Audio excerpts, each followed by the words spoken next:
I have a long background then in development work, and I had a friend in Tanzania who is a dairy cattle extension worker, and he wrote to me. At that time we wrote letters.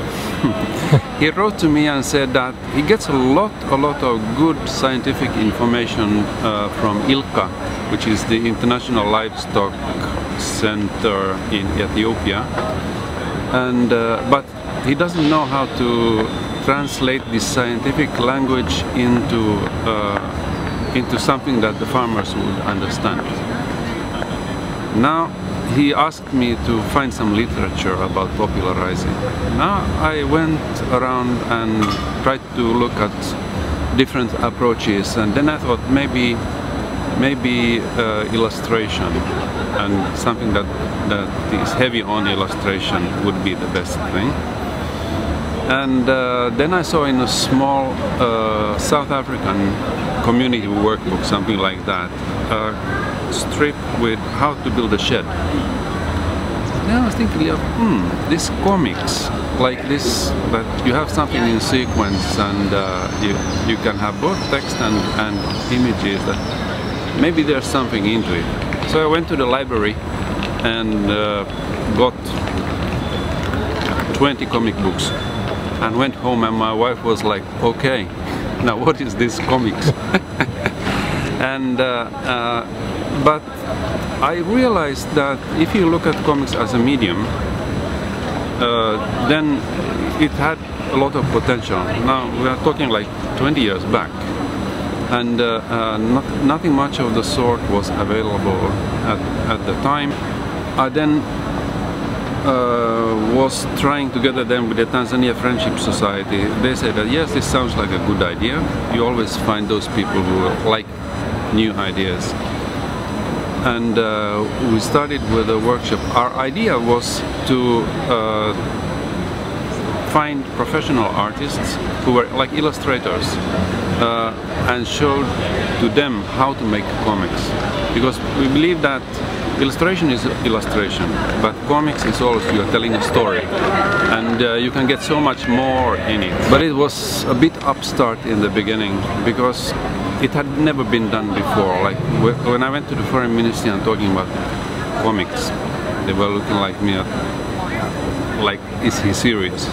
I said yes. If you look at it as a communication method, some people were like totally, no, we don't want anything to do. But there were people who were seeing that yes, in this there's a weak idea in what he's speaking about. Now after the workshops, we had then we had material we could show. Like, look at these comics made in a workshop, so and so. And then people realized that yes, there is something to it. Now in '97 we started. What we had was the experience with the professional artists behind us, and we were like, this is going well.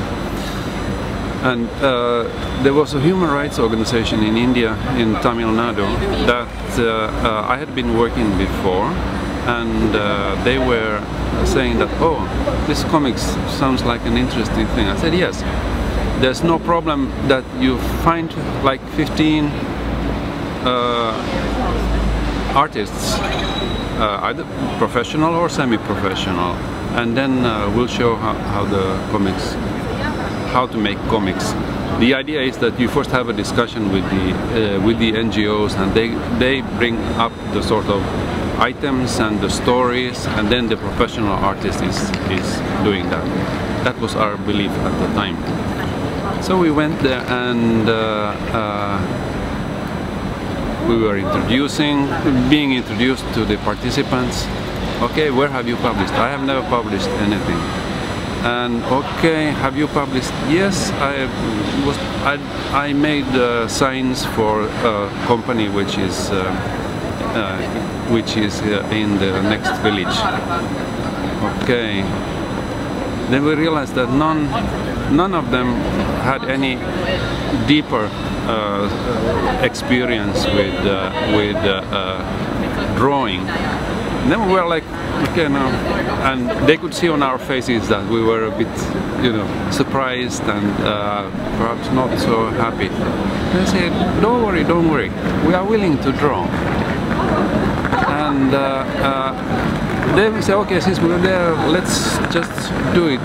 And we realized very quickly that the stories they made were much more powerful and engaged and knowing about what they were doing than if it had been done by a professional artist. The drawing was not good, but it was good enough.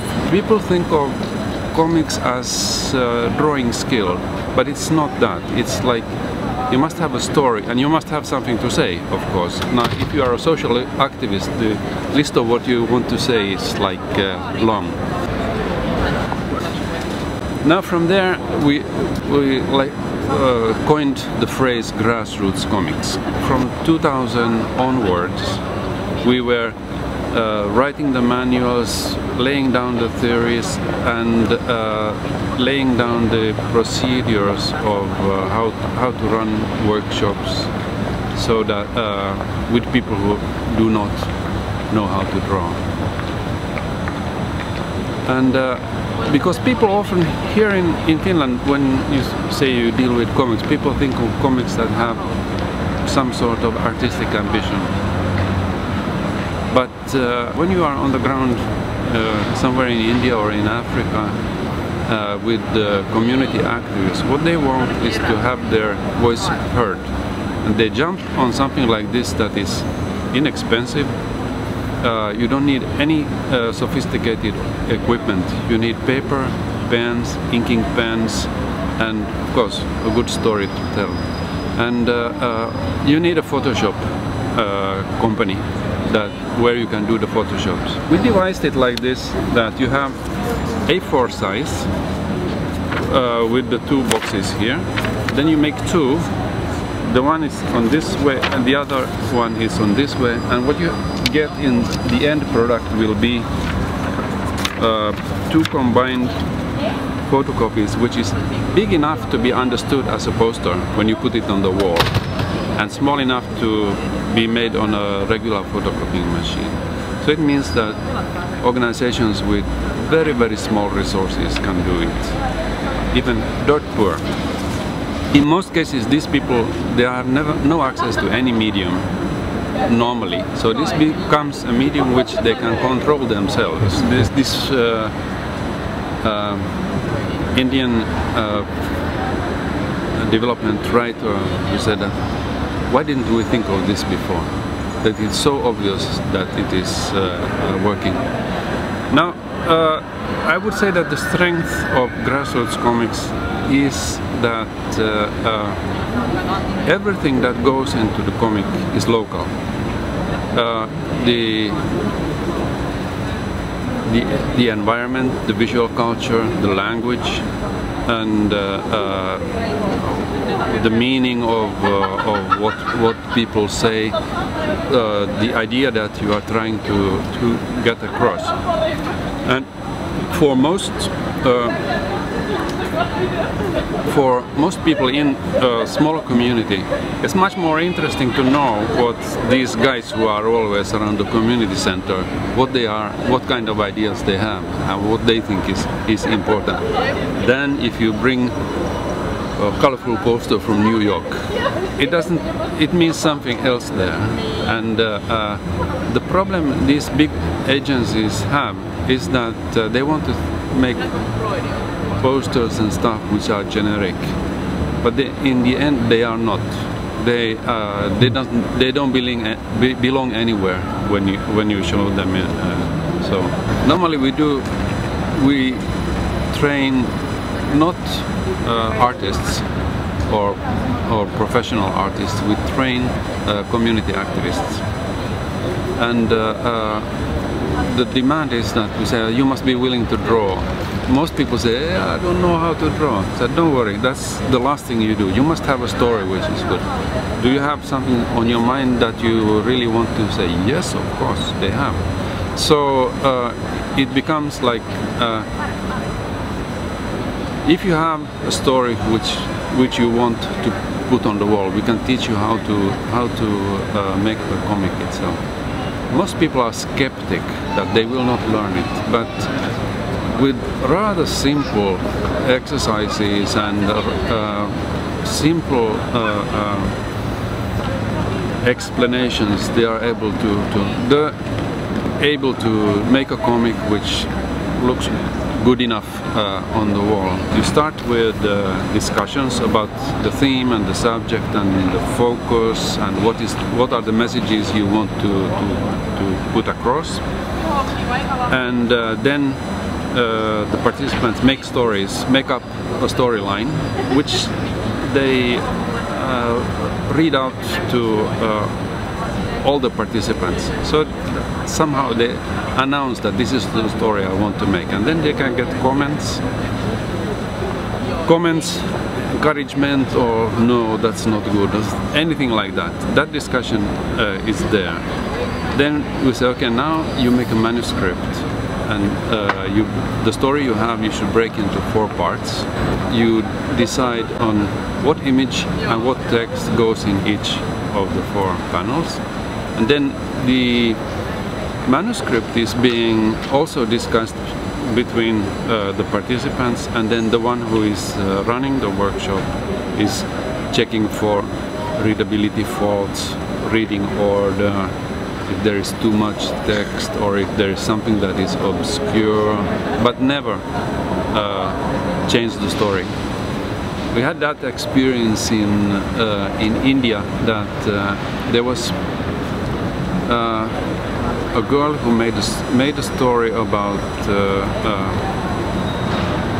I don't know, I think it was a teacher or something, and then I said, yes, this is a very good story, but could you think that you could change that character into a girl? That would bring out the gender aspect, which was on the top of the agenda then. Then I still remember the look she gave me, that she was saying yes, but her look said that it is my story, don't meddle with it. And then I realized that, yes, I said, oh, forget what I was saying, just do it as you originally planned. Also, one problem is that when you have people who want the participant to be more radical than they actually are, they want to bring up a subject dramatically, but those who are there on the ground and who will face the people who read them are not ready for it. You should not push for that.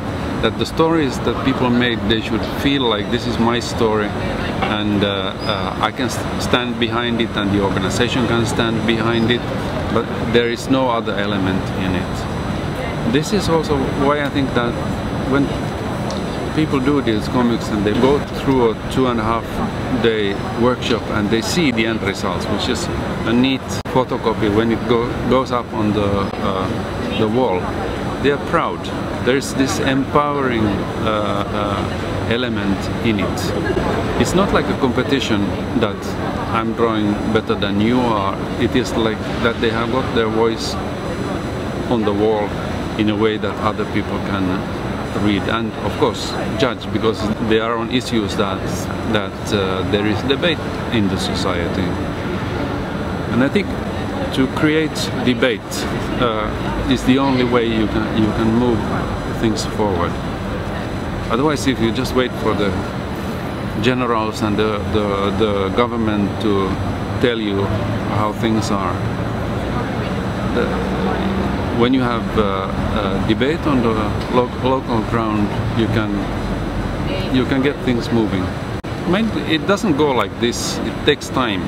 And in countries which have repressive governments and very, very difficult circumstances, it takes even longer time.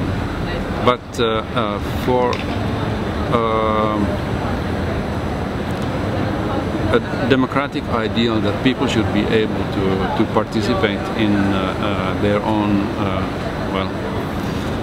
life and their community, in the matters of their community, I think the debate is crucial.